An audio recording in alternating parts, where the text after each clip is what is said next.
Have you ever wondered how your favorite noodles are made?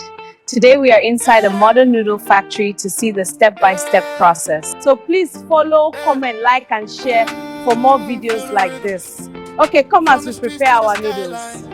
The process starts by mixing flour, water, salt, and other ingredients in a large industrial mixer.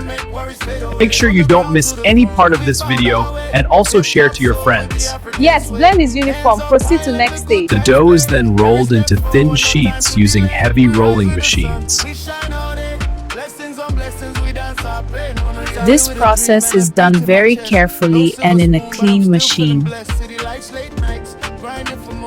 The flat dough sheets are cut into long noodle strands using special cutting machines. This machine cuts the dough into very fine, thin, long strands for easy processing.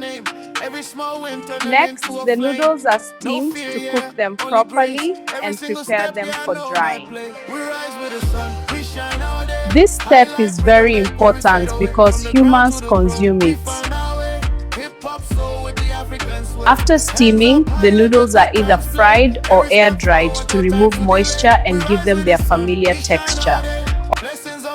Air frying or frying, anyone that works best for you is fine. Finally, the noodles are weighed and sealed into packets before being packed into boxes for distribution. And it's packaged in different sizes and different tastes too. Finally, the noodles are weighed and sealed into packets before being packed into boxes for distribution. Perfect, ready for distribution. If you watched till now, please click the follow button, like, comment and share. Thank you.